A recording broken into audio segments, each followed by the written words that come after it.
Champions trophy का कराची में 19 फरवरी से आगाज। आईसीसी का बाज़ाब्ता शेड्यूल जारी। इफ्तिताही मैच पाकिस्तान और न्यूजीलैंड में मध्य मुकाबल पाक भारत टाकरा 23 फरवरी को होगा। इंडिया के मैचेस न्यूट्रल वेन्यू दुबई में रखे गए।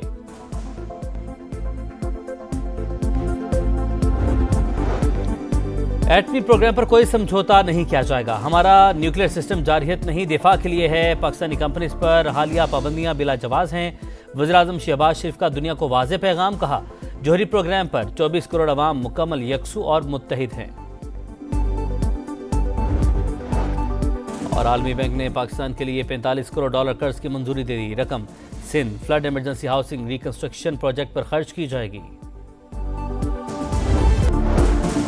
भारत क्रिकेट के लिए नासूर मकरू चेहरा बेनकाब। भारतीय मुफाद में खेल की साख दांव पर लगाएगी। आईसीसी हर इवेंट में इंडिया का फायदा देखती है। पाकिस्तान को फाइनल की मेजबानी से महरूम करना शर्मनाक। क्रिकेट पर सिर्फ इंडिया की उजारादारी है। बरतानवी अखबार दी टेलीग्राफ का खरा सच। बैरिस्टर गौहर, बुशरा बीबी और दीगर रहनुमाओं की अडियाला जेल में बानी से मुलाकात। हुकूमत से मुज़ाकरात पर ब्रीफिंग। बानी पीटीआई ने मुज़ाकरात का खैर मकदम किया। बातचीत के टाइम फ्रेम पर जोर भी दिया। चेयरमैन पीटीआई की मीडिया से गुफ्तगू। कहा, 2 जनवरी को तहरीरी तौर पर मुतालबात पेश करेंगे। उम्मीद है बातचीत नतीजा खेज होगी। खान साहब ने कहा, ठीक है, अच्छी बात है, मुज़ाकरात हो रहे हैं, लेकिन एक टाइम फ्रेम होना चाहिए। 2 तारीख को इंशाल्लाह ताला ये सारे लोग मौजूद होंगे और इंशाल्लाह हम डिमांड जो है वो भी इन राइटिंग सबमिट करेंगे और उम्मीद रखते हैं कि इंशाल्लाह ताला एक नतीजा खेज किस्म की ये प्रोसीडिंग्स आगे बढ़ेगी। हुकूमत से मुज़ाकरात में बानी समेत सियासी कैदियों की रिहाई सरे फहरिस्त है। 9 मई और 26 नवंबर वाक़यात पर जुडिशल कमीशन बनाया जाए। मौक़िफ़ से पीछे नहीं हटेंगे। असद कैसर ने इरादे बता दिए। कहा, मिलिट्री कोर्ट्स पर पूरी यूरोपीय यूनियन और बरतानिया ने तशवीश का इजहार किया।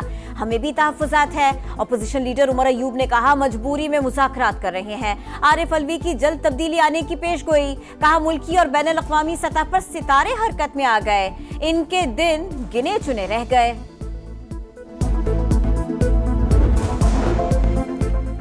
फौजी अदालतों से शहरियों को सजाओं पर अमरीका और बरतानिया का इजहार तशवीश। पाकिस्तान ने तहफ़्फ़ुज़ात मुस्तरद कर दिए। तर्जुमा दफ्तर खारजा का कहना है, पाकिस्तान के आइन और अदालतों में अंदरूनी मामलात हल करने की सलाहियत मौजूद है। पाकिस्तानी कौम अपने मसाइल को हल करना जानती है। हाई स्पीड इंटरनेट हर शहरी का हक। डिजिटल बिल ऑफ राइट्स की जिद्दोजहद करना होगी।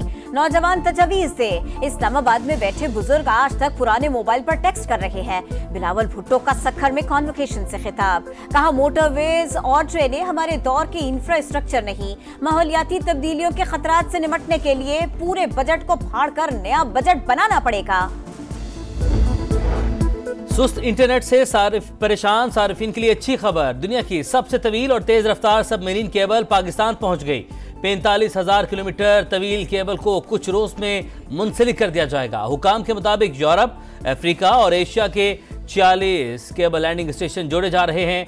आइंदा साल के इख्तिताम तक मुकम्मल ऑपरेशनल हो जाएगी। पीटीआई की निजकारी ज्यादा आसान और पुरकशिश बना दी। डिस्कोर्स की निजकारी को हतमी शक्ल दी जाए।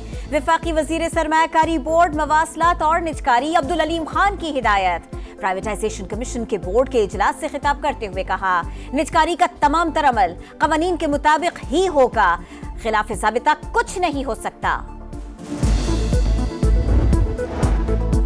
लाहौर में पीपल्स पार्टी और नून लीग की कोऑर्डिनेशन कमेटियों का इजलास। जीतने वाले हलकों में नून लीग और पीपल्स पार्टी को मसावी फंड देने पर इत्तफाक। जिले सतह पर मुख्तलिफ कमेटियों में पीपल्स पार्टी को नुमाइंदगी देने पर भी आमादगी। पोस्टिंग ट्रांसफर में भी मुशावरत की जाएगी। गवर्नर और वज़ीर आला में कोई इख्तलाफ मौजूद नहीं। शुरका का इत्तफाक।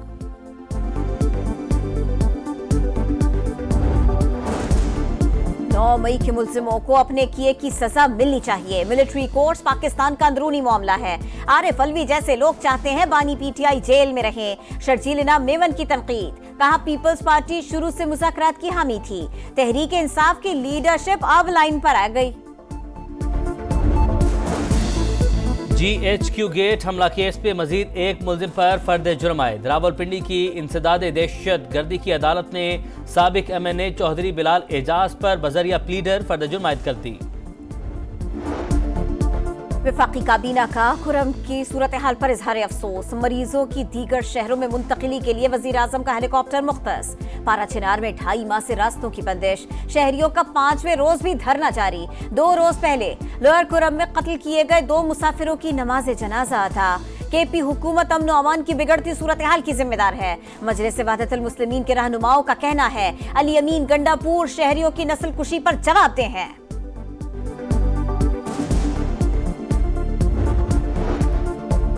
लापता अफराद कमीशन काम करता है और ना करने देता है। सिर्फ धोखा दिया जा रहा है। क्या फायदा ऐसे कमीशन का जो काम न करे? इसे तो बंद कर दें। शहरी की बाजाबी केस में इस्लामाबाद हाई कोर्ट का इजहार बरहमी। अदालत में सरबेमोहर रिपोर्ट जमा करवाने का हुक्म। गुजरावाला में इंसानी स्मगलिंग में मुलव्विस 2 मुजरिमों को 33 साल कैद की सजा। सरवर और रऊफ पर 18 लाख रुपए जुर्माना भी। यूनान किश्ती हादसे में मुलव्विस अफराद के गिर्द घेरा तंग। एक और इंसानी स्मगलर गिरफ्तार। मुदस्सिर ने लापता नौजवान एहतिशाम को बाहर भिजवाने के लिए 34 लाख रुपए वसूल किए थे। गजा में इसराइल की दरिंदगी न रुक सकी। शिमाली और वस्ती इलाकों पर बमबारी। 24 घंटे में मजीद 25 शहादतें। तादाद 45,338 हो गई। इसराइल का हमास के साबिक सरबराह इस्माइल हनिया को शहीद करने का इतराफ। वज़ीर दिफा ने कहा हौसी रहनुमाओं को भी ऐसे ही निशाना बनाएंगे जैसे इस्माइल हनिया, याहिया सिंवार और हसन नसरुल्लाह को बनाया। पाकिस्तान ने जनूबी अफ्रीका के खिलाफ टेस्ट सीरीज की तैयारियां शुरू कर दी। फील्डिंग, बैटिंग और बॉलिंग की मशकें। पहला टेस्ट 26 दिसंबर से सेंचुरियन में शुरू होगा। प्रोटियर्स की प्लेइंग 11 का ऐलान। टीम में कोई रेगुलर स्पिनर शामिल नहीं। और पाकिस्तान समेत दुनिया भर में क्रिसमस की तैयारियों को फाइनल टच। लाहौर, कराची, हैदराबाद और दीगर शहरों में सजावट। गिरजा घर भी जगमगाने लगे। फिनलैंड से सांता क्लॉज बग्गी पर दुनिया के सफर पर निकल पड़ा। चीन के बाजारों में भी गहमा गहमी। जापान में सांता क्लॉज की पेंगुइन्स के साथ एक्वेरियम में तैराकी। रोम के चिड़ियाघर में जानवरों के लिए जियाफत का एहतमाम। एटमी प्रोग्राम पर कोई समझौता नहीं किया जाएगा। हमारा न्यूक्लियर सिस्टम जारहियत नहीं, दिफा के लिए है। पाकिस्तानी कंपनीज पर हालिया पाबंदियां बिला जवाज हैं। वज़ीर आज़म शहबाज शरीफ का दुनिया को वाज़ेह पैगाम। कहा जोहरी प्रोग्राम पर 24 करोड़ अवाम मुकम्मल यकसू और मुत्तहिद हैं। और आलमी बैंक ने पाकिस्तान के लिए $45 करोड़ कर्ज की मंजूरी दे दी। रकम Sindh flood emergency housing reconstruction project पर खर्च की जाएगी।